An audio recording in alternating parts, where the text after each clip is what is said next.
one way of understanding the reason for those disputes is that Zara very much sees herself as a representative of sort of the base. Then there's a sort of another perspective, which some people in Jeremy Corbyn's circle might have, which is more that what we're trying to build here is a sort of mass politics, not necessarily a movement politics, but a mass politics that will appeal not only to people who already identify with the left, but to people who are entirely disengaged. It's not that we should be worried about capitulating, it's that we should be worried about creating a political culture that's sort of too maximalist to have broad appeal to the kind of constituencies that we're trying to reach. Once we have an actual, democratic organization that can mediate these kinds of disagreements and where they can be voted on rather than just playing out in sort of arguments behind closed doors, then we can, have decisions that actually hold water. Oliver Eagleton, thank you for joining me today on Politics Joe. Thank you for having me. I've wanted to have you in for ages. We were just talking before we started. You wrote, it is the Starmer project, isn't it? That's right. And I was telling you, people who listen to this podcast can attest to that. I reference that book over and over again to the point where I think I've got a bit of mentionitis about it. But it really is I'd say it really is the Bible on Keir Starmer, which I'm saying that because I want to give this book the credence it deserves. You've put a selection of essays together with interviews, Yeah. It's called Your Party, The Return of the Left. And you've spoken to a number of people, key characters who have been, key in formatting or in the formation of your party. But I want to start, let's kind of go like semi-chronologically with how you've put this together, because you have an opening or a foreword that I think could be described as a condemnation of Keir Starmer and sort of some of the reasons of why the left have moved away from the Labour Party. Can you talk to me about a couple of those? Absolutely. Well, I suppose the one that the book starts off with is Gaza, just in the sense that there's no clearer expression of the character of this Labour government than its relation to the Gaza genocide, being one of active complicity, sending armed components to Israel, sending spy planes to collect intelligence on behalf of the IDF and so on. And I think that fact has been so shocking, even for people who had very few illusions in this Labour government, that there's been, a mass mobilization, a mass upsurge outside the Labour Party. And the question that the left has been wrestling with ever since the defeat of 2019 of whether we should stay in the Labour Party or form something new outside it, I think has really been settled by Gaza more than any other issue as the sort of ultimate moral condemnation of the Starmer project. And so, of course, it was not only then, a movement in the streets that laid the groundwork for this new party. It was then the breakthrough of several independent candidates in the 2024 election running on pro-Palestine platforms who proved that against all odds and against the Labour machine and against, a biased media landscape, it was, in fact, possible to win in this highly constrained Westminster system and hold out the possibility of some sort of electoral alternative, not just a sort of, moral ideological alternative, not just a protest movement, but in fact, a new party trying to properly contest electoral power. So I think, the conditions are obviously there. Gaza was the sort of trigger issue, but obviously it goes far beyond that into the sort of state of permanent austerity that the Labour government is trying to impose on this country. Its tightening of repressive laws that try to restrict civil liberties and the right to protest.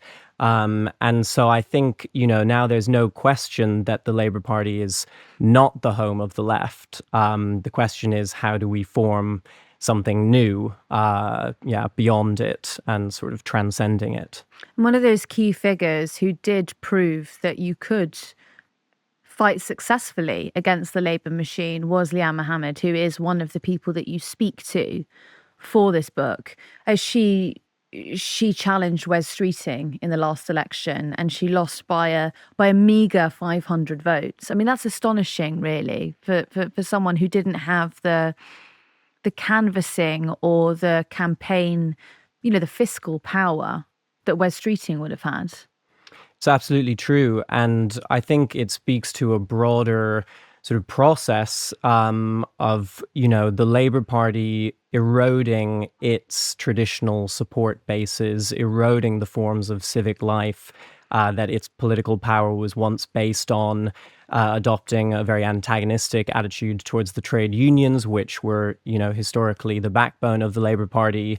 And then at the same time, some of these other forms of civic life springing up across the country, sort of mutual aid networks, other forms of community activism, which sort of fill that gap that the Labour Party has vacated. And I think this is particularly true in constituencies with large sort of ethnic minority populations who are at the sharp end of state repression, that they, more than anyone else, have had to sort of band together, have had to create new forms of community engagement and association simply in order to survive and protect themselves. And so that then becomes the basis for some of these new electoral movements that we've seen, like in Ilford. It was a real community powered campaign. I mean, we went down there and met her, and I was struck by how many people knew her or how many people were aware of her. It really felt like it was a campaign that has grassroots, that was bringing together local activists, and that was really embedded in the community. And the sort of issues that she was talking about while she was big ticket Palestine, she really was talking about the local doctor surgery in a way that Wes Streeting perhaps wasn't, because he was sort of fighting more of the national campaign. I think that is one of the extraordinary things about her campaign. I mean, Jeremy Corbyn's campaign in Islington North, Andrew Feinstein's campaign against Keir Starmer, that all of them combined an intense focus on local issues with this internationalist outlook. And so the politics that gives rise to as an alternative to Labourism, I think, is at once extremely rooted in its local areas, and then at the same time sort of refuses to accept the worldview that the Labour Party insists on, a worldview in which, Britain is the sort of subordinate partner of America in superintending the global order, and we must support it even as it arms and funds this genocide in Gaza. So I think, that link that's being drawn between the sort of neglect that people feel at a local level, and then also the sort of callousness towards human life at that global international level, is a really important part of this new project. I didn't really follow Andrew Feinstein's campaign closely at all, actually. I saw it from far away, but I didn't actually. I don't know why I didn't go there, but I didn't. Was he similar to Leanne Mohammed? I mean, yeah, in the sense that, he has, and he's another contributor to the book. He's set up a sort of Camden community group that's brought together a lot of different local initiatives in a sort of unified block. That again, as I said, is sort of filling the void that you would hope a Labour council would be filling, of providing sort of local support services, forms of associational life. He's both doing that, and then of course at the same time he's his day job is being a researcher on the global arms trade and campaigning against its role in war throughout the Middle East and in here in Europe as well. So I think we have these figures, this sort of new emerging crop of leaders in this country, who very much in the spirit of Corbyn himself, are interested in these international issues while also remaining sort of community leaders. And I suppose that lends itself to Zara Sultana's answers, because the thrust of her, a portion of her answers is around rebuilding trade unions and rebuilding community power. That this has to be a movement that is, I think this is sort of a phrase that's almost become throwaway because it's repeated so often and not really delved into, but it has to be a ground up campaign. It has to be built from the grassroots upwards. I suppose that is that how they're thinking now, these key figures, that this has to be a trade union movement first, a community-led movement, rather than, well, I suppose the alternative would be, I'm asking an obvious question, the alternative would be to deviate from those structures entirely. Well, I mean, the question of trade unions is quite a vexed one because, it doesn't look likely that this new party, once it's formed at the end of the month after its inaugural conference, will really initially attract very much trade union support. Obviously, the labor movement remains sort of bound up with the Labour Party, and because the Labour Party is in government, naturally, trade unionists are negotiating with the government and hoping to extract concessions, and then not wanting to squander that political capital by joining this electoral alternative. So I think for the time being, trade union involvement is more of an aspiration than any kind of imminent reality. And then I guess when it comes to the broader question of a sort of, will this be a kind of grassroots type of politics, or will it remain more of a sort of parliamentary vehicle? In a way, this has become one of the points of contention between the two sort of factions or proto-factions of your party. And it would be wrong, of course, to ignore many of the disastrous disputes that have broken out into the open between its leading figures, which have already damaged its credibility and its sort of public profile to such a great degree. But, I think one way of understanding the reason for those disputes is that Zara very much sees herself as a representative of sort of the base and says that her role is to sort of safeguard grassroots participation and involvement in the project.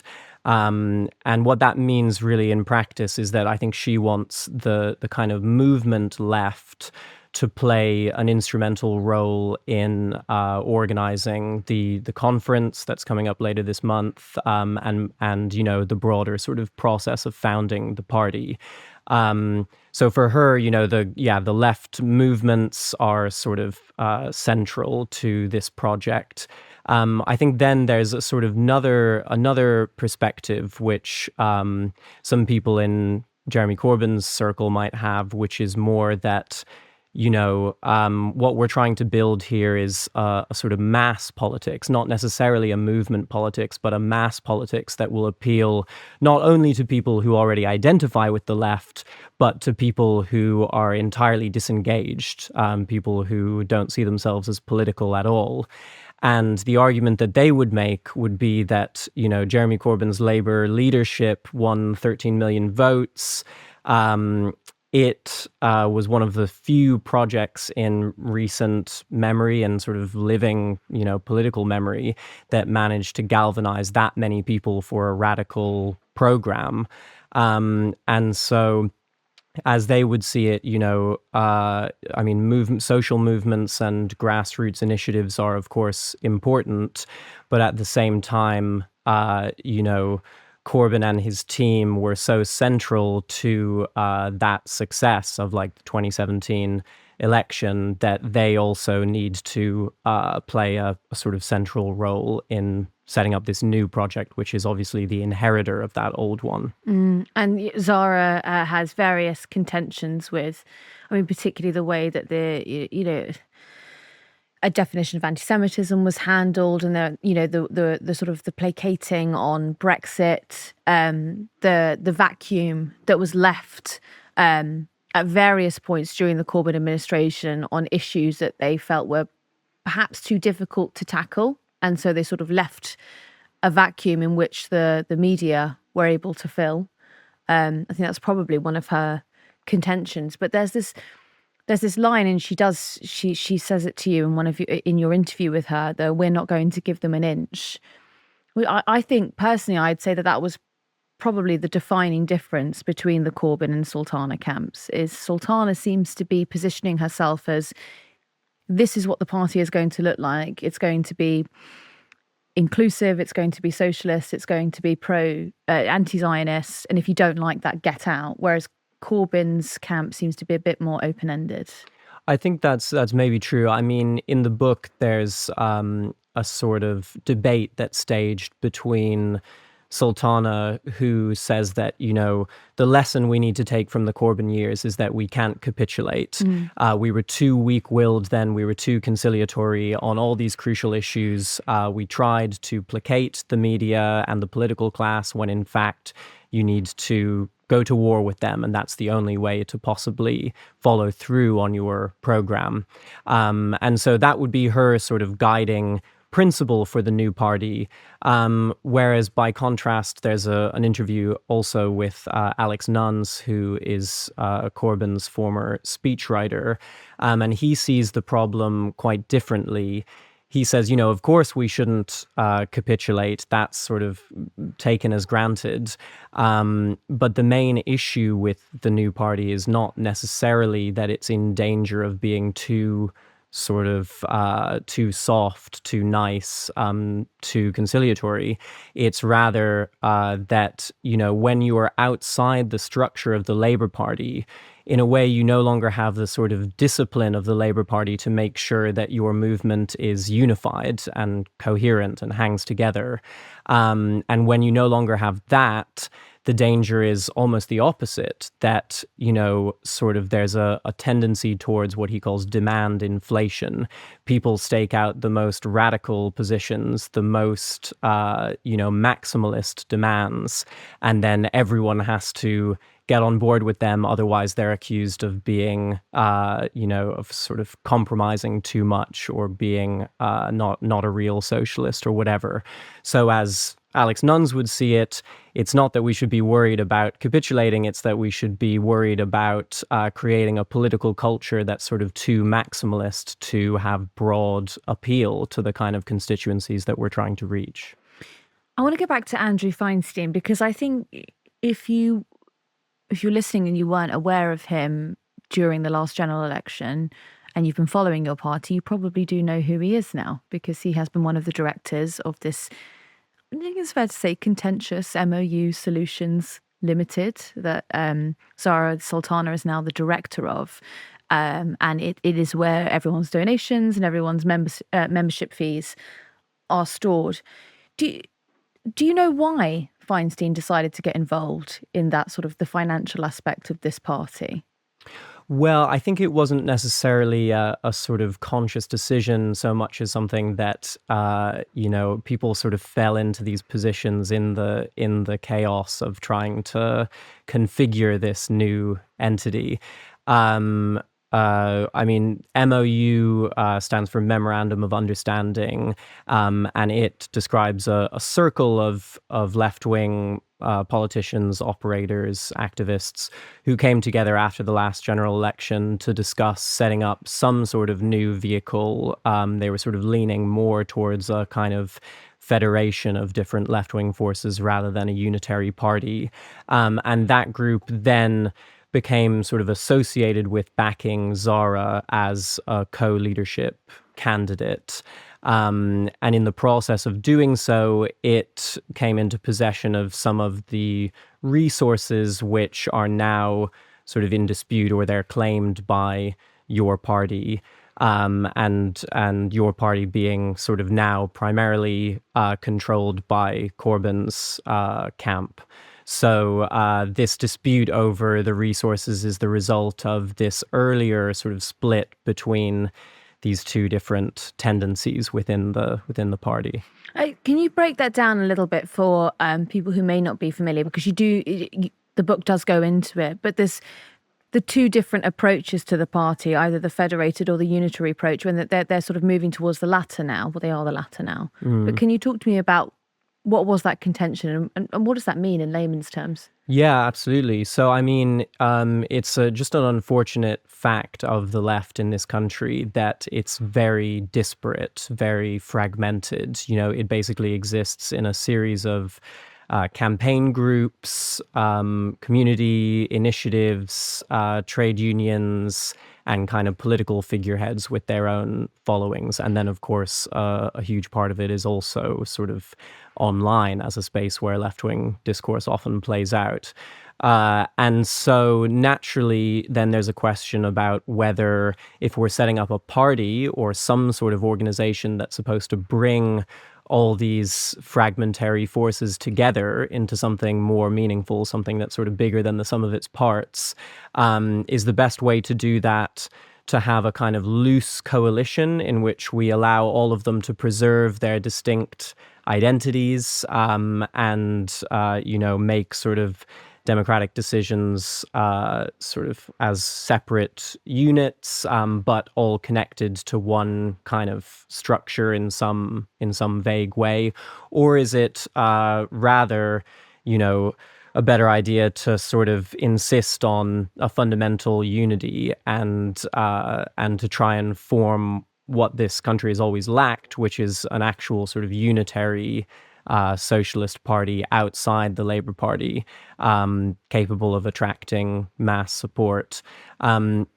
So sort of before there was the divergence between Corbyn and Sultana as leadership figures, there was this earlier divergence between which of these two approaches is strategically correct in our current situation. And I think, there's a case for both.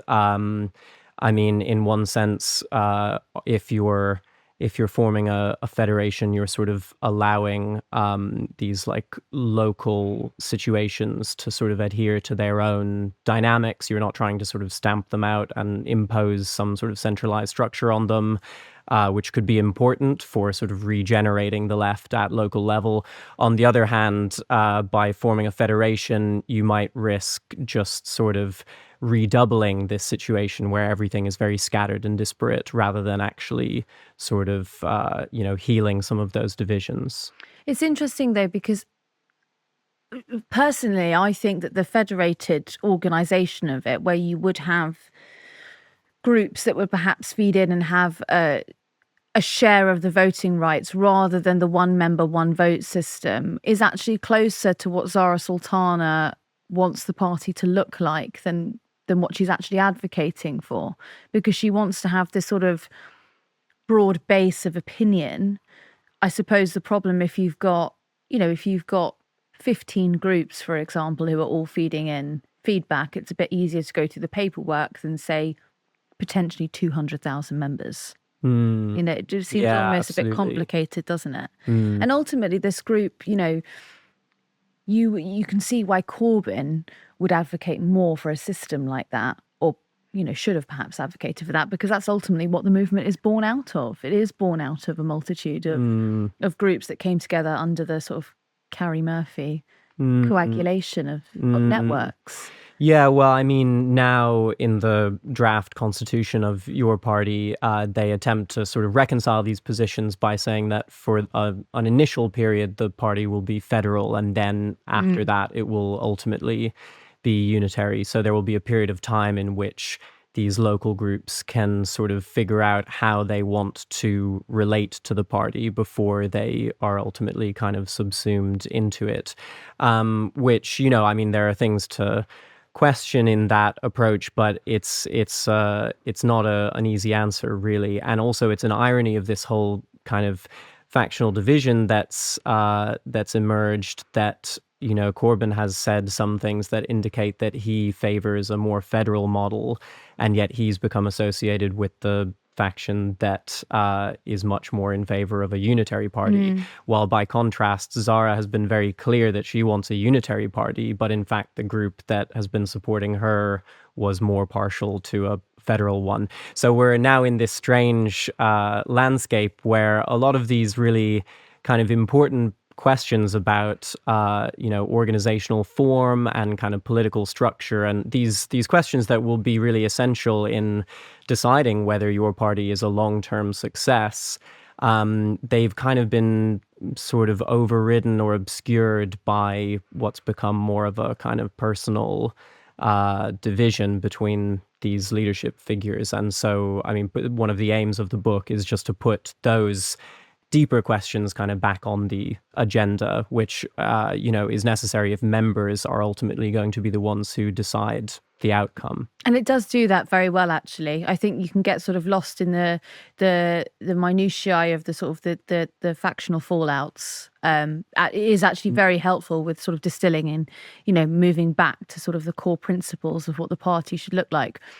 I would say that there is it doesn't include any of the independent alliance. There's a notable lack, I suppose, of Ayub Khan or Iqbal Mohammed, who are going to, amongst others, who are going to be, well, I think if Corbyn had his mandate or his, entire way, they would be crucial figureheads of the party.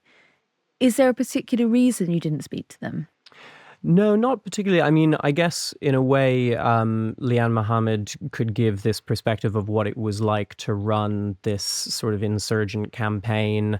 And because of the dynamics of her constituency, it being, and sort of coming very close to unseating Wes Streeting, that seemed like a very interesting sort of case study, also with her as a extremely young and promising sort of future leader who could, I'm sure, play a prominent role in your party if she wanted to. We were sort of highlighting that as one of the independent candidacies that we thought was worth looking at in detail. I suppose there was also a question initially after the last election of whether, these independent MPs who had been elected as independents were going to get on board with your party. Would that, there was talk about that being seen as potentially sort of breaking the mandate they had been given as independents rather than members of this as yet non-existent organization. So there was also an uncertainty about, what kind of role they would be playing. And it's only more recently that it's become clear they actually are, I mean, thankfully, I think, very, enthusiastic about your party. Is Zara Sultana as enthusiastic about them being in your party? About them? Well, I mean, she's had this dispute with one of them over that's played out mostly in the Twitter sphere about kind of trans rights and so on. And also she's, her proposal for how the conference should be organized, as I alluded to earlier, was that there should be a new committee of people drawn from the base of the party, sort of representative of the membership in its diversity, sort of regionally diverse, gender balanced, and so on, which she wanted to be in charge of organizing the conference. Corbyn's preference, by contrast, was for the Independent Alliance to be in that role of steering it. And so, of course, then Zara has felt sort of shut out as a result of ultimately losing that argument. And I think it goes back to this question of just, who has a mandate to make these decisions. That's when we don't already have an organization, who has the authority to decide what that organization will look like. Is it, as I think, Corbyn's team would argue, the Independent Alliance, because they have a mandate from their constituents, and that's sort of as close as you can get to the democratic legitimacy to set up this kind of thing? Or, as Zara would argue, is it, should it be people who have sort of proven their credentials in extra parliamentary organizing, who are from a different world and political culture that's more closely associated with the socialist movement? So there's that split. They both have sort of legitimate claims, and I think it's a sort of structural problem that they haven't been able to resolve it. And the hope is that once we have an actual, democratic organization that can mediate these kinds of disagreements and where they can be voted on rather than just playing out in sort of arguments behind closed doors, then we can, have decisions that actually hold water rather than what we've had so far, which is sort of some people making decisions and other people refusing to recognize their legitimacy. In between all of this factionism and the infighting, I mean, what are some of your predictions? What do you think will happen following the conference in a couple of weeks' time? Do you think that this is, is this a horse that people can bet on? I wouldn't necessarily bet too much on it. I mean, despite my, I'm a member of your party, I did this book. I think it's extremely important to think through these political questions and extremely important to have a real alternative at this moment. But I think now, especially with Zach Polanski's overhaul of the Green Party, his turning it into clearly a very credible eco-populist alternative. I do think there's an uncertainty about precisely what role your party is going to play in this political landscape. I think it will exist. I think the announcements of its demise were all premature, and by the end of this month, we will have in place some sort of structure that will, open up a space for socialist organizing in the years to come. Maybe my prediction is that it's not going to be, what it could have been before all these factional disputes, which was a hegemonic force on the left, a force that's more powerful than the Green Party, that's able to bring together this this sort of ecosystem that we've been talking about and become sort of the banner under which all kinds of different campaigns and organizing drives are carried out. I think it's unlikely that it's going to become, in that sense, sort of the party of the left anytime soon. I think it may be more likely that people who have a sort of association with the left, people who want a kind of populist combative politics that takes on the current government will gravitate in greater numbers towards the Green Party, because that's what Polanski is very eloquently offering. And then your party will, win in various constituencies that the Green Party can't win, places where, the Green Party is seen as too irredeemably middle class, and sort of where its culture is just sort of at odds with what people in those areas want to see from insurgent politicians. I think your party will continue to win in those places and will at the same time do something which the Green Party isn't doing, which is actually trying to sort of create kind of socialist political subjects. I mean, the Green Party has lots of great policies, but does it have a sort of internal life where it's trying to really sort of deeply politicize people and really turn them into sort of lifelong committed socialists? I think that maybe the Green Party is more about sort of a compelling policy program and a convincing rhetorical style than it is about that kind of deep political substance. And I think maybe that's something that your party can begin to offer, even if in its initial stages, it doesn't have the 800,000 members that we hoped it would have, and it's not winning by-elections and all the rest. It's really frustrating because I want to keep talking to you, but that's very annoying that we are out of time. Will you? I'd love to speak to you again. Maybe you'll zoom in from New York. I would love to. That would be great. Thank you so much. Thank you. And that's your party, the Return of the Left. Where would they buy it? We'll put a link below, I guess. You can buy it online from Verso, and I wouldn't say all good bookshops, but some good bookshops. And the link will be below. Yeah.